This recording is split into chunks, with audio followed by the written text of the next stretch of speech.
Bienvenue dans la saison 2 du Monde du Livre, un podcast dédié à la littérature young adulte et new adulte.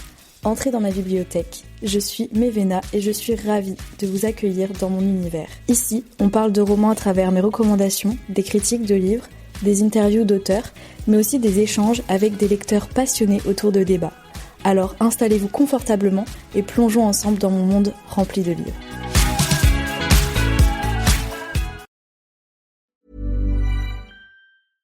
Un simple swipe peut tout changer. Un match Tinder. Et j'ai pas seulement rencontré quelqu'un, on a aussi déniché un resto italien de folie. Et maintenant le foot, c'est devenu notre truc. Je l'avais pas vu venir. Découvrez des possibilités inattendues avec Tinder. Quelle que soit la destination, tout commence avec un swipe. Télécharge Tinder dès maintenant.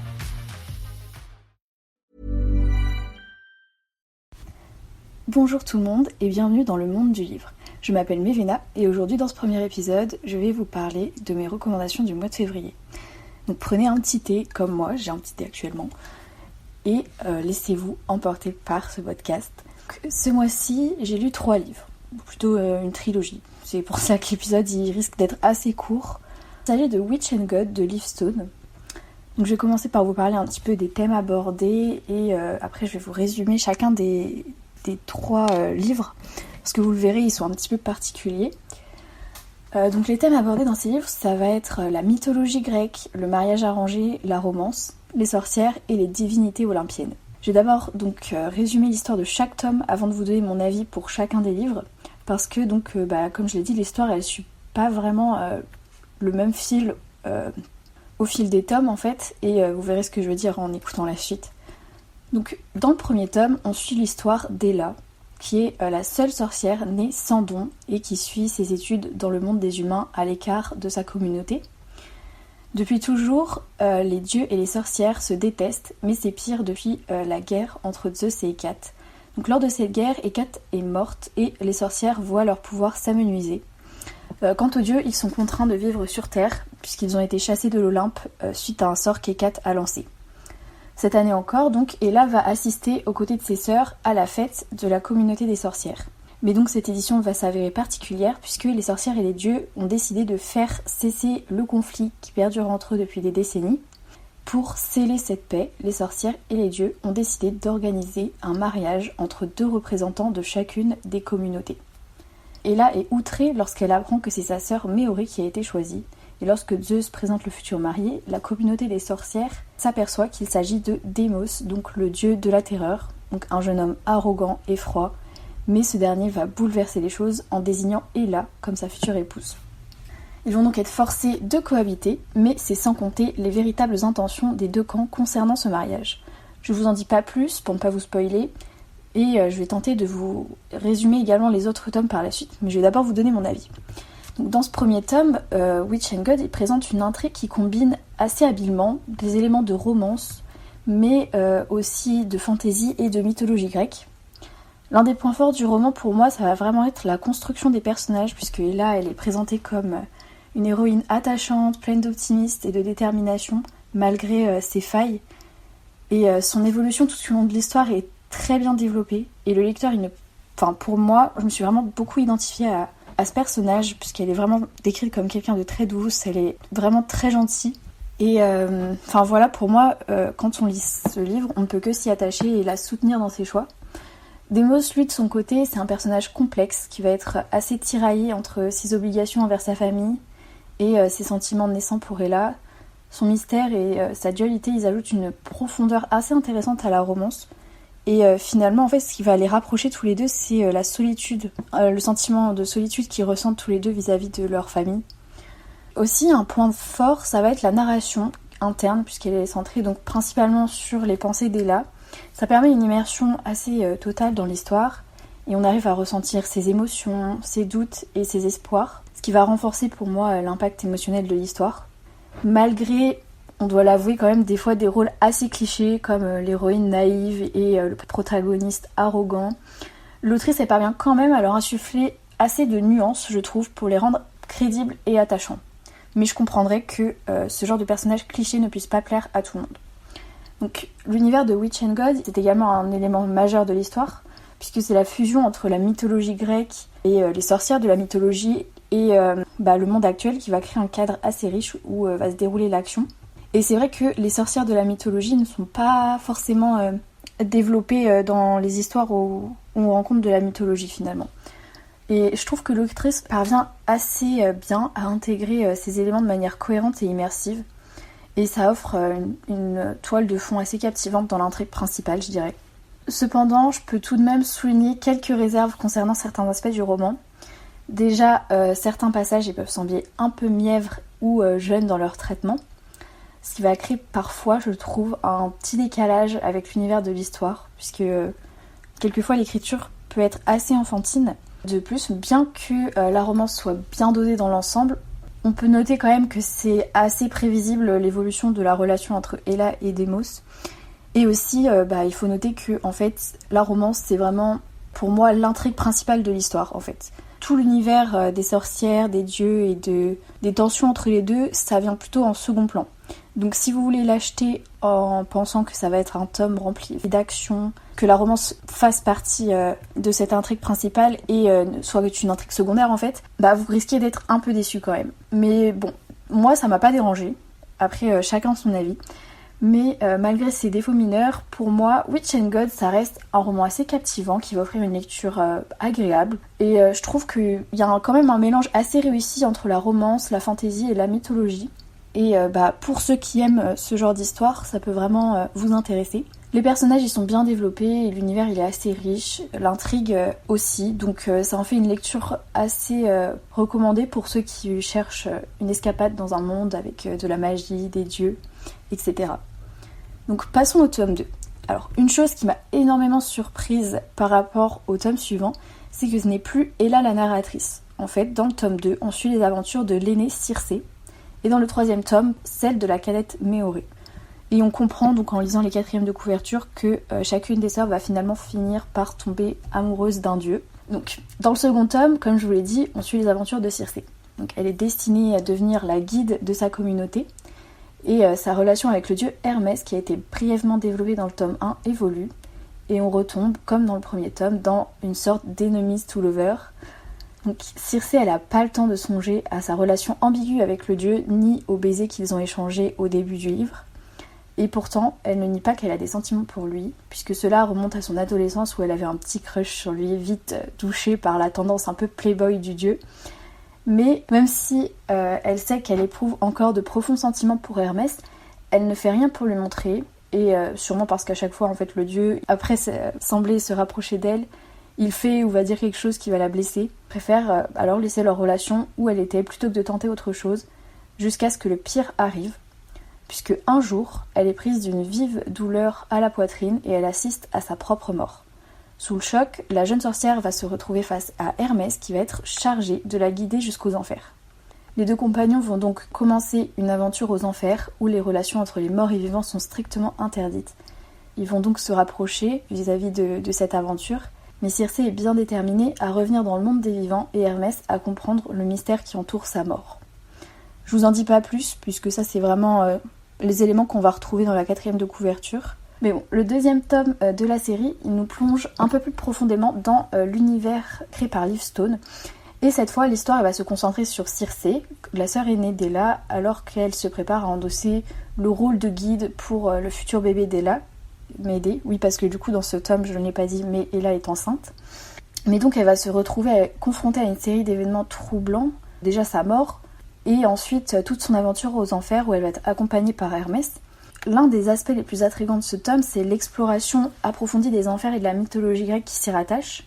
Livestone elle parvient à donner vie à cet univers sombre et mystérieux tout en offrant une interprétation originale de personnages emblématiques comme Hadès et Perséphone, mais aussi il y a de nouveaux personnages comme Tatanos et Némésis, donc Tatanos le dieu de la mort et Némésis du châtiment.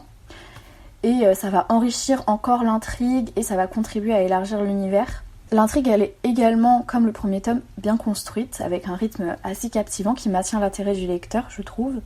Il y a des rebondissements assez inattendus et des révélations surprenantes qui vont ajouter une tension palpable à l'histoire.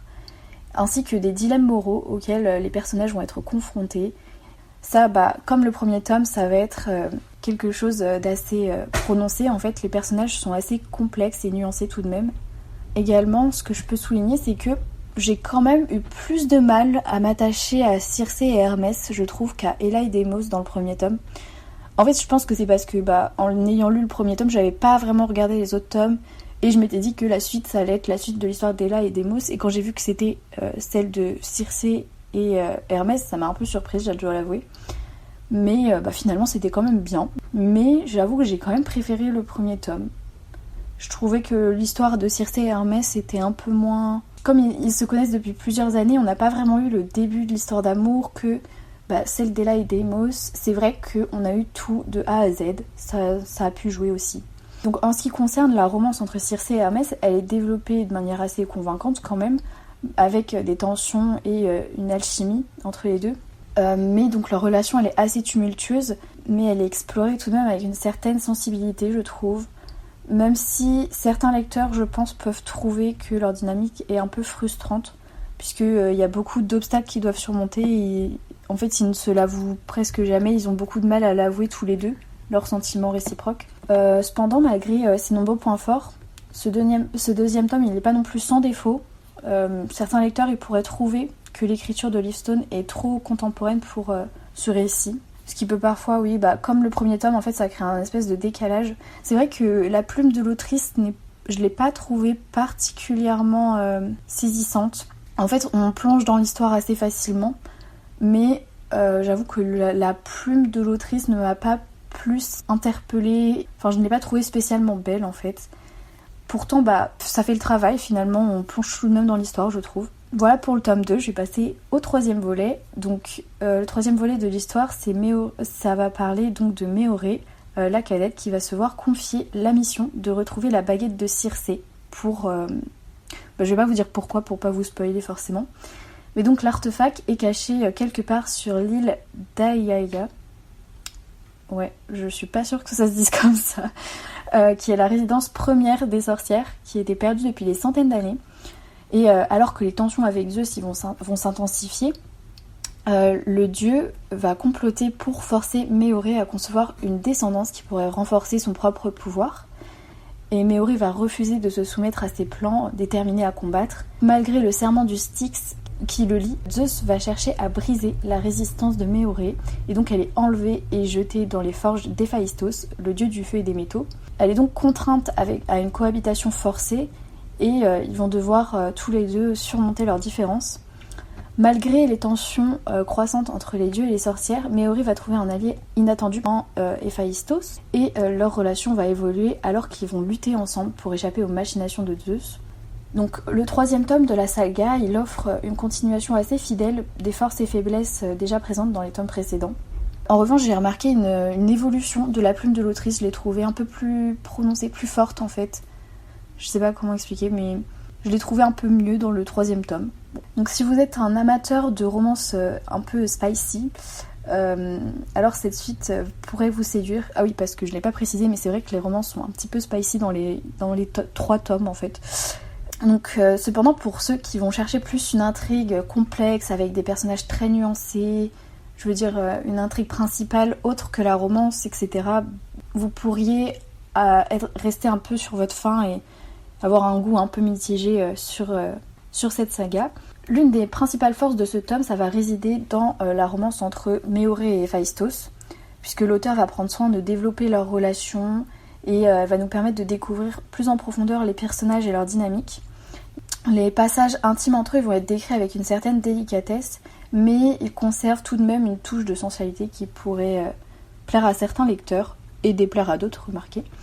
D'ailleurs, l'exploration des aspects mythologiques, ça reste un point fort de la série, puisque les forges d'Héphaïstos et les cyclopes, ça va offrir un cadre assez fascinant pour l'histoire, tout comme les enfers pour le deuxième. Et l'auteur parvient à intégrer ces éléments de manière assez convaincante dans le récit. Cependant, malgré ces points positifs, j'ai quand même pu déceler quelques faiblesses, puisque tout d'abord, comme pour les autres tomes, le langage y paraît parfois un peu trop jeune, entre guillemets, et ça peut parfois nuire en fait à l'immersion du lecteur dans la lecture, je trouve. De plus, il y a certains rebondissements de l'histoire qui peuvent sembler assez prévisibles, ce qui peut rendre la lecture un peu moins captivante pour ceux qui apprécient les surprises.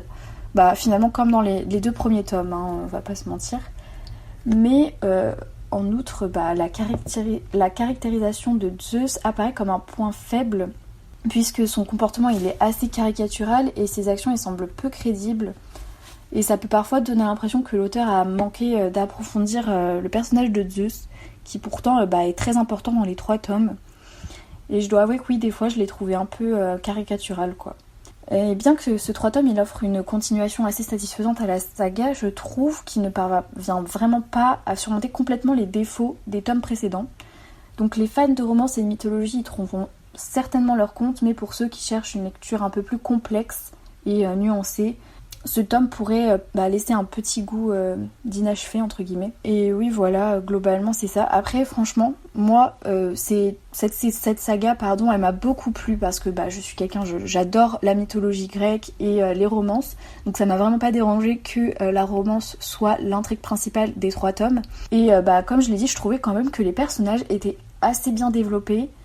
Et même si oui, comme je l'ai dit, le personnage de Zeus est assez caricatural et on a du mal à comprendre en fait ses intentions, ses motivations. Mais autrement, vraiment, j'ai adoré cette saga, je vous la conseille vivement. Pour conclure cette revue, je dirais que si vous êtes fan de mythologie et de romance, foncez.